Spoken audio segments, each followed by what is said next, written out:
دوستوں، میاں اسد میں اب سب کو خوش آمدید۔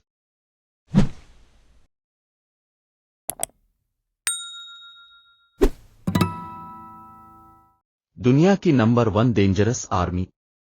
ریاستہائے متحدہ کی مسلح افواج کی تاریخ وسیع ہے اور اس میں تنازعات اور آپریشنز کی ایک وسیع رینج شامل ہے۔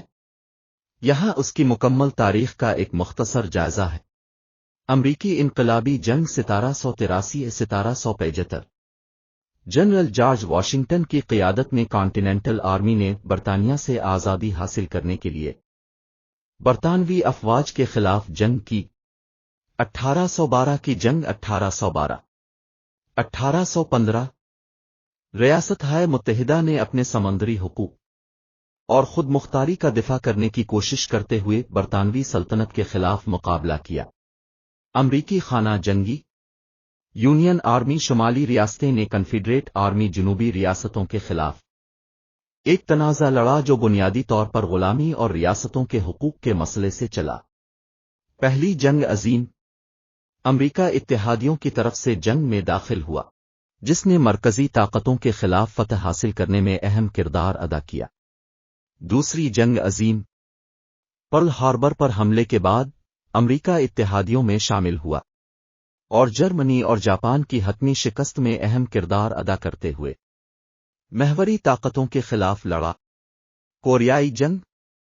امریکہ نے شمالی کوریا اور چینی افواج کے خلاف جنوبی کوریا کی حمایت کے لیے اقوام متحدہ کے اتحاد کی قیادت کی۔ ویتنام جنگ۔ امریکی فوج اس طویل تنازع میں بہت زیادہ ملوث تھی جس کا مقصد جنوبی ویتنام میں کمیونزم کے پھیلاؤ کو روکنا تھا۔ خلیج فارس کی جنگ۔ امریکہ نے کویت پر حملے کے بعد عراقی افواج کو وہاں سے نکالنے کے لیے بین الاقوامی افواج کے اتحاد کی قیادت کی۔ افغانستان میں جنگ۔ 9/11 کے حملوں کے جواب میں امریکی فوج نے دہشت گردی سے نمٹنے اور طالبان کی حکومت کو ہٹانے کے لیے افغانستان میں مداخلت کی۔ عراق جنگ۔ صدام حسین کی حکومت کو ہٹانے کے لیے امریکی قیادت والے اتحاد نے عراق پر حملہ کیا، یہ خیال کرتے ہوئے کہ اس کے پاس بڑے پیمانے پر تباہی پھیلانے والے ہتھیار ہیں۔ یہ تنازع ایک طویل شورش میں بدل گیا۔ اپنی پوری تاریخ میں ریاستہائے متحدہ کی مسلح افواج متعدد دیگر کارروائیوں میں بھی شامل رہی ہے جن میں امن مشن، انسداد، دہشت گردی کی کوششیں اور دنیا بھر میں انسانی مداخلت شامل ہے۔ دنیا کی نمبر 2 ڈینجرس آرمی۔ روسی مسلح افواج کی مکمل تاریخ۔ روسی مسلح افواج کی ایک طویل اور منزلہ تاریخ ہے جو صدیوں پرانی ہے۔ یہاں ان کی ترقی اور اہم سنگ میلوں کا ایک جامع جائزہ ہے۔ شاہی روس۔ پیٹر دی گریٹ حکومت نے مغربی طرز کی حکمت عملی اور تنظیم کو متعارف کراتے ہوئے روسی فوج کو جدید اور وسعت دی۔ کیتھرین دی گریٹ حکومت نے فوج کو مزید مضبوط کیا، روس کی سرحدوں کو بڑھایا اور ایک مضبوط بحریہ قائم کی۔ نپولین کی جنگیں نے دیکھا کہ روس نے نپولین کی فوج کو شکست دینے میں ایک اہم کردار ادا کیا، خاص طور پر کہ روس پر حملے میں کریمین جنگ نے فوجی اصلاحات کی ضرورت کو اجاگر کیا جس کے نتیجے میں زار الیگزینڈر II کے تحت جدید کاری کی کوششیں شروع ہوئیں۔ شاہی دور کے اختتام تک روس کے پاس ایک بڑی بھرتی پر مبنی فوج اور ایک مضبوط بحریہ تھی۔ سوویت دور۔ 1917 کے روسی انقلاب کے نتیجے میں سوویت یونین کا قیام عمل میں آیا اور اس کی فوجی قوت کے طور پر سرخ فوج۔ روسی خانہ جنگی میں سرخ فوج کو بالشویک مخالف مختلف دھڑوں کے خلاف فتح حاصل ہوئی تھی۔ جوزف اسٹالن کی قیادت میں فوج میں نمایاں توسیع اور جدید کاری ہوئی جو سوویت ریاست کا ایک اہم جزو بن گئی۔ دوسری جنگ عظیم نے نازی جرمنی کو شکست دینے میں سوویت یونین کے اہم کردار کا مشاہدہ کیا جس کے نتیجے میں بے پناہ جانی نقصان ہوا، لیکن عالمی فوجی طاقت کے طور پر اس کی حیثیت مستحکم ہوئی۔ سرد جنگ نے سوویت یونین اور اس کے وارسا معاہدے کے اتحادیوں کو نیٹو کے ساتھ مقابلہ کرتے ہوئے دیکھا جس کے نتیجے میں ہتھیاروں کی دوڑ اور کوریا کی جنگ ویتنام کی جنگ اور افریقہ اور لاطینی امریکہ میں پراکسی تنازعات جیسے فوجی تصادم شروع ہوئے۔ سوویت دور کے بعد 1991 تا حال 1991 میں سوویت یونین کی تحلیل کے ساتھ روسی مسلح افواج کی اہم تنظیم نو اور سائز کو کم کرنا پڑا۔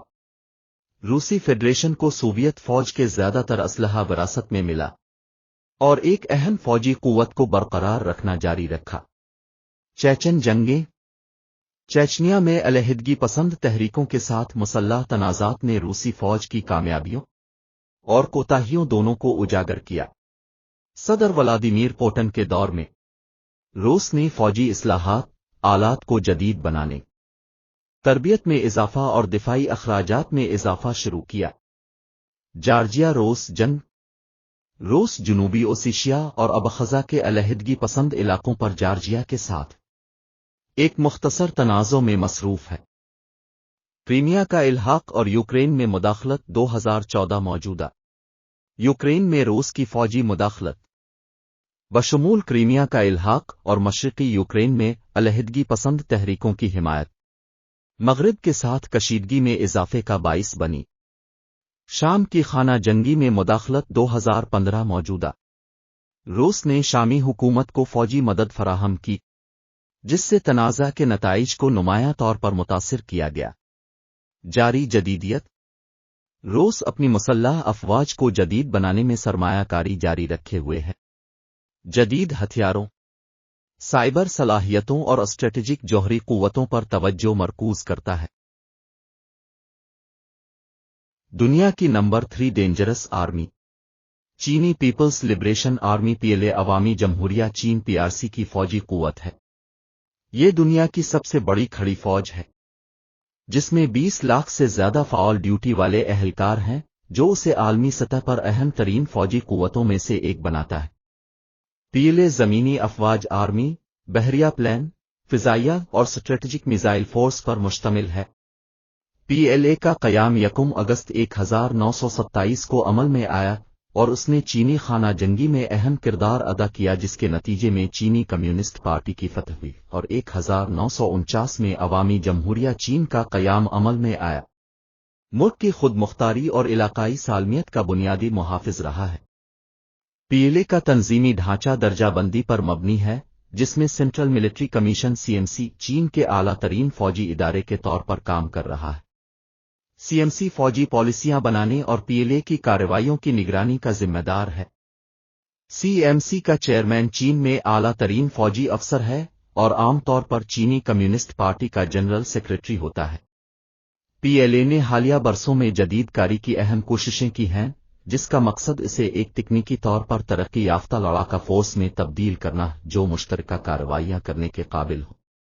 چین جدید ہتھیاروں کے نظام جیسے کہ طیارہ بردار بحری جہاز، اسٹیلتھ فائٹرز، بیلسٹک میزائل اور سائبر صلاحیتوں کی تیاری میں سرمایہ کاری کر رہا ہے۔